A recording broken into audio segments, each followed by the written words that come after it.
Hello बच्चों, कैसे हैं आप सब। उम्मीद करते हैं कि अच्छे ही होंगे और स्वागत है आपका फिर से मेरे यूट्यूब चैनल पर। और हम लोग पिछले क्लास में एपी पढ़ाई किए थे, तो एपी थोड़ा लंबा चैप्टर है और हर एक क्वेश्चन जो है तो कुछ अलग ही टाइप का है, तो मुझे सब क्वेश्चन बताने पड़ रहे हैं। और अभी हम लोग जेपी को जहाँ पिछले पार्ट में खत्म किए थे उससे आगे बढ़ते हैं, ठीक है। एपी के पिछले पार्ट में हम लोग क्वेश्चन नंबर 8 तक कर चुके थे, सेक्शन 5.2 का। और उससे आगे बढ़ते हैं, हम लोग बढ़ते हैं 9th नंबर क्वेश्चन में, ठीक है। 9th क्वेश्चन क्या दिया हुआ है, ध्यान से देखिएगा थोड़ा। यदि किसी एपी के तीसरे और 9वें पद क्रमशः 4 और -8 है, ठीक है, तो इसका कौन सा पद शून्य होगा। किसी एपी का कोई सीरीज है, उस एपी के सीरीज में तीसरा और 9वां पद दिया हुआ है, तीसरा पद 4 है, 9वां पद -8 है। तो बोलता है कौन सा पद शून्य होगा, मतलब उस एपी के सीरीज में कहीं चलते जाए तो कहीं ना कहीं हमको जीरो मिलेगा, तो कहवा पद मुझे जीरो मिलेगा, वही हम लोगों को निकालना है, ठीक है। क्या दिया हुआ है, तीसरा पद 4 है, तीसरा पद में कितना हो गया, a3 = 4। उसी तरह से 9वां पद -8 है, तो a9 = हो गया -8, ठीक है। अब देखिए a3 को हम लोग a + 2d लिख सकते हैं = 4। हम जानते हैं कि एपी में जो जवां पद होता है उससे एक कम d मल्टीप्लाई होता है, हम लोग पिछले बार पढ़ चुके हैं, मेरा वीडियो है बनाने के बाद, किसी को डाउट अगर हो तो उस वीडियो को फिर से देख सकते हैं कि ये पार्ट लेते कैसे हैं, ठीक है। तो a + 2d = 4 हो गया, इस समीकरण 1 हो गया। उसी तरह से 9वां पद को हम लोग लिख सकते हैं a + 8d = -8, ये समीकरण 2 हो गया, ठीक है। अब करेंगे क्या, दोनों समीकरण को माइनस कर देंगे, ठीक है। और जब माइनस करेंगे तो साइन को चेंज करेंगे, नीचे जब प्लस है तो माइनस, प्लस है तो माइनस, माइनस है तो प्लस, ठीक है। अब क्या करेंगे, हल जो करेंगे कि प्लस से माइनस से कट जाएगा, प्लस माइनस माइनस, तो घर सब्ट्रैक्ट करेंगे कितना होगा, -6d। इसको दोनों को जोड़ेंगे तो कितना होगा, 12। तो 6 से कटेगा 2 बार में, तो d का वैल्यू कितना हो गया, -2। मेरा d का वैल्यू निकल गया। अब ये d का मान जो है किसी भी समीकरण में, समीकरण 1 में या समीकरण 2 में, जिसमें आपकी इच्छा हो, ठीक है, उसमें रख देंगे। तो लिखेंगे d का मान समीकरण 1 में रखने पर, समीकरण 1 में रखने पर, समीकरण 1 मेरा क्या है, a + 2d = 4। तो a + 2 × d का वैल्यू कितना है, -2, यहां रख दिया -2 = 4। a + minus 2 × 2 = 4 = 4। तो a = -4 है, राइट साइड जाएगा तो +4, तो +4 = 8, ठीक है। a का मान कितना आ गया, 8। हम लोग ap निकालते हैं, ठीक है, इतनी यहां जरूरत भी नहीं है।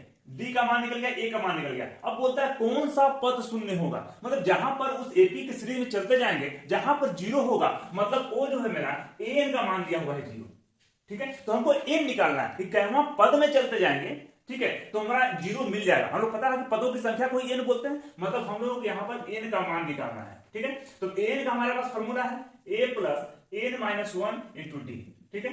n का मान क्या है, 0 = a का मान कितना निकाले हैं, 8 प्लस n का मान तो निकालना है, छोड़ देंगे, और d का मान कितना है, -2। a जाएगा लेफ्ट साइड में तो माइनस हो जाएगा, इसको हल करेंगे तो plus minus minus 2 × n 2n, फिर माइनस माइनस प्लस, और 2 × 1 = 2, ठीक है।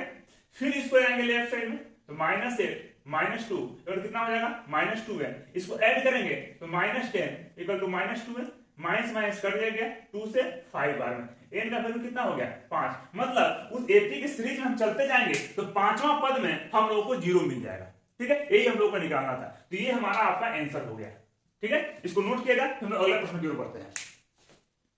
और देखते हैं बच्चों, अगले प्रश्न की ओर बढ़ते हैं, ठीक है। ध्यान दीजिएगा, क्या दिया हुआ है, किसी एपी का 17वां पद उसके 10वें पद से 7 अधिक है, और कुछ नहीं दिया हुआ है, ये कंडीशन दिया हुआ है, ठीक है।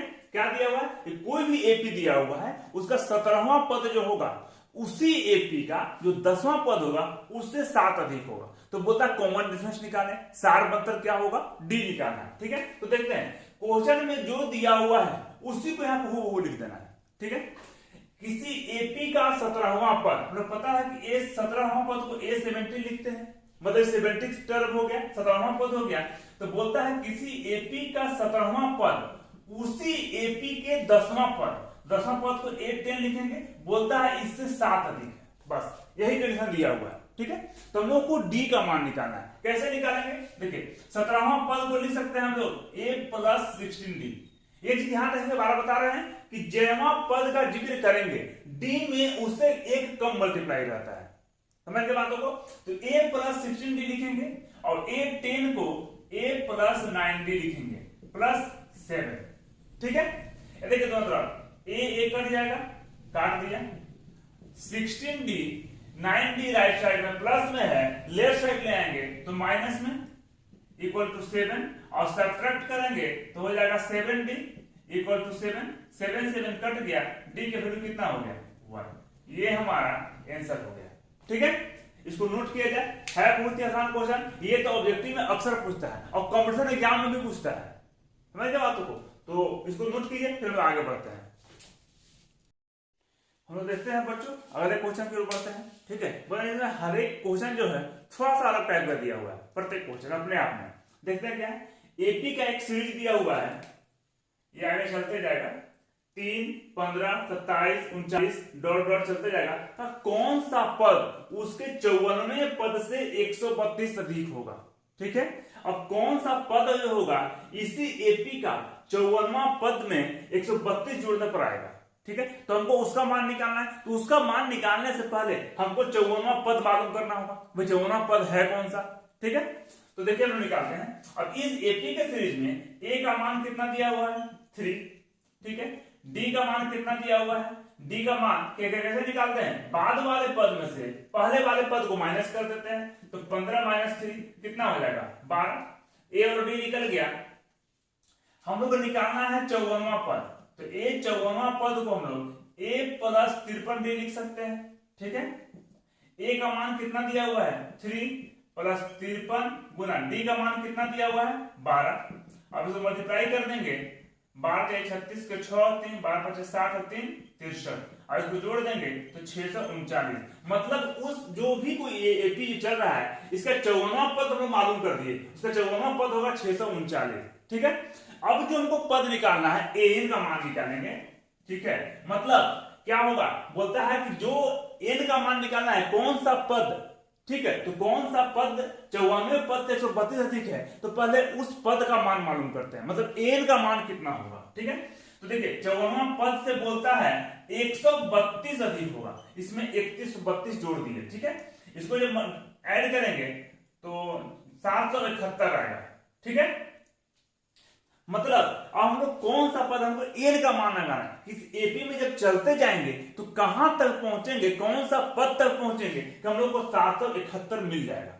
ठीक है, हम लोग हल करते हैं। अब एन का मान हम फॉर्मूला हम लोग को मालूम है a plus n minus 1 into d. अब एन का मान हम लोग मालूम कर चुके हैं कितना है 771। तो यहाँ 771 में लिखेंगे। ए का मान कितना है 3 प्लस एन का मान निकालना है उसको छोड़ देंगे और डी का मान कितना है 12। ठीक है, इसको हल करते हैं 7 7 1 3 लेफ्ट साइड आएगा तो माइनस में, इसको मल्टीप्लाई करेंगे तो 12 गुना n 12 n plus minus minus 12 एकम 12। ठीक है, इसको सब्ट्रैक्ट करेंगे तो 768 फिर माइनस 12 है, लेफ्ट साइड आएगा तो प्लस 12 इक्वल टू 12 एन और 12 एन इक्वल टू, इसको ऐड करेंगे तो कितना होगा 780 और एन का मान निकालेंगे तो 780 बटा में 12। ठीक है, इसको काटेंगे तो कितना हो जाएगा 12 से 72 12 65, एन का मान कितना हो गया 65। ये हमारा आंसर हो गया। मतलब इस एपी में जब चलते जाएंगे तो 65वां पद जो है हमको 771 मिल जाएगा। ठीक है, ये हमारा आंसर हो गया। इसको नोट कीजिए, फिर हम लोग अगले प्रश्न की ओर रुख करते हैं। और हम लोग बढ़ते हैं बच्चों अगले प्रश्न की ओर। ठीक है, ये प्रश्न भी थोड़ा अलग टाइप का है। क्या दिया हुआ है, दो समांतर श्रेणियों का सारबंतर समान है। मतलब एपी का 2 का सीरीज दिया हुआ है अलग अलग। ठीक है, दोनों में बोलता है कि डी समान है, डी बराबर है।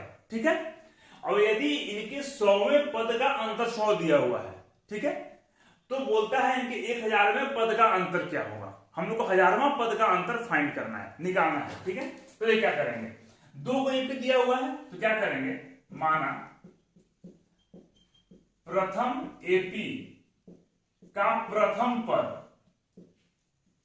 जो पहला एपी होगा उसका जो पहला पद होगा उसको हम लोग ए मान लिए।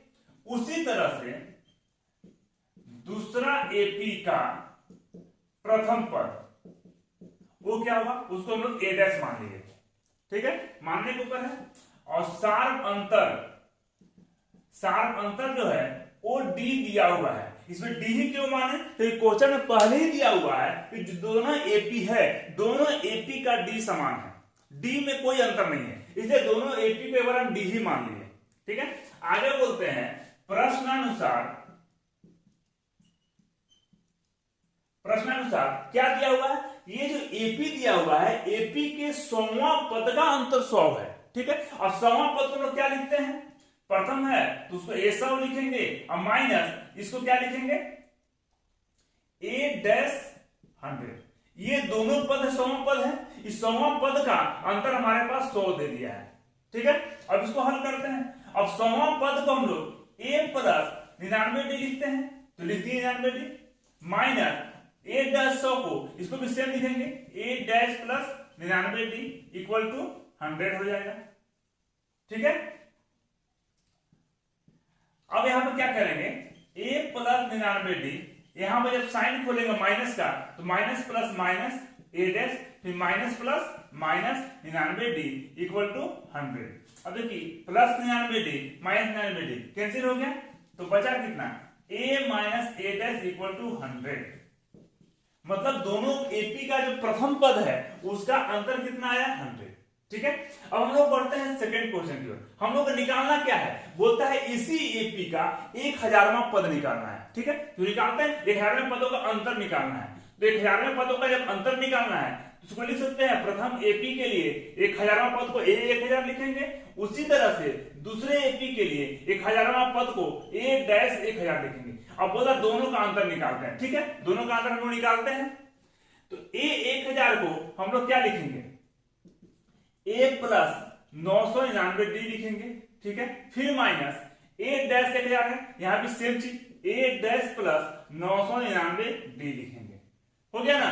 अब इसको हल करते हैं, तो ए प्लस 999d साइन ब्रैकेट को इन करेंगे तो minus plus minus a dash minus plus minus 999d। ठीक है, देखिए plus 999d minus 999d cut गया, तो बचा कितना? a minus a dash.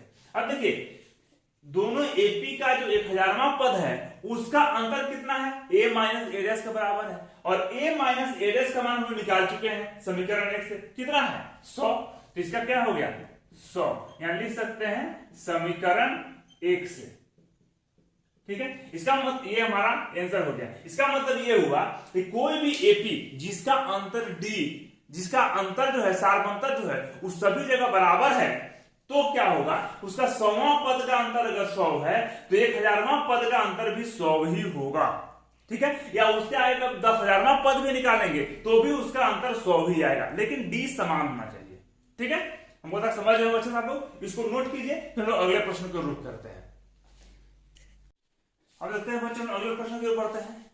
पिछले वाला जो क्वेश्चन था उसी के साथ सेम टू सेम है, कल क्वेश्चन को चेंज कर दिया, लैंग्वेज को चेंज कर दिया। केवल क्या दिया हुआ क्वेश्चन को कि 10 और 250 के बीच 4 के कितने गुणज हैं? गुणज मतलब multiple.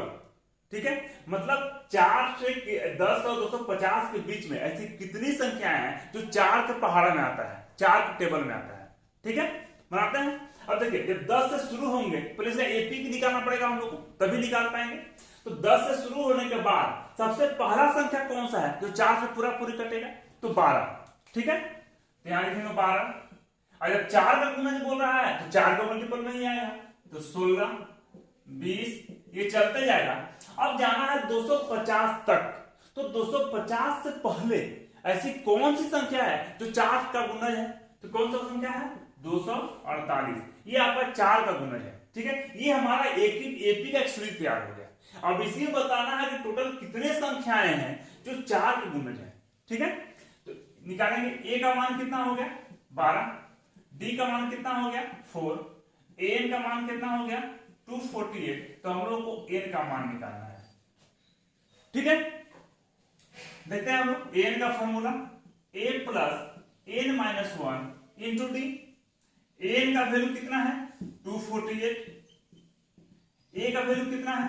12 plus n minus 1, N तो निकालना है तो छोड़ देंगे, और डी का वैल्यू कितना है? 4। तो 248 12 आ जाएगा लेफ्ट साइड में, तो कितना हो जाएगा? -12। इसको मल्टीप्लाई करेंगे तो 4 into n 4 n plus minus मोन 4 1 4। ठीक है, इसको सेपरेट करेंगे कितना होगा 236 माइनस 4, फिर आ जाएगा लेफ्ट साइड तो कितना हो जाएगा +4 इक्वल टू 4n। ठीक है, इसको ऐड करेंगे तो कितना हो जाएगा 240 इक्वल टू 4n। n का मान निकालेंगे तो 240 डिवाइड बाय 4, 4 से कटा कितना बार में 60 बार में, तो n का मान कितना हो गया 60। ये हमारा हो गया आंसर। ठीक है, मतलब क्या हुआ कि 10 और 250 के बीच में कुल 60 वो संख्या है जो 4 का मल्टीपल है, मतलब 4 का गुणज है। ठीक है बच्चों, इसको नोट किया जाए। ठीक है, बाकी के जो रेस्ट क्वेश्चन है वो नेक्स्ट पार्ट में देखेंगे, पहले जितना मैं बताया हूं उसको आप रिवीजन करें। ठीक है, और बच्चों मेरे चैनल को लाइक सब्सक्राइब कमेंट जरूर करें। धन्यवाद बच्चों, मिलते हैं नेक्स्ट वीडियो में हम लोग नेक्स्ट प्रश्न के साथ। धन्यवाद।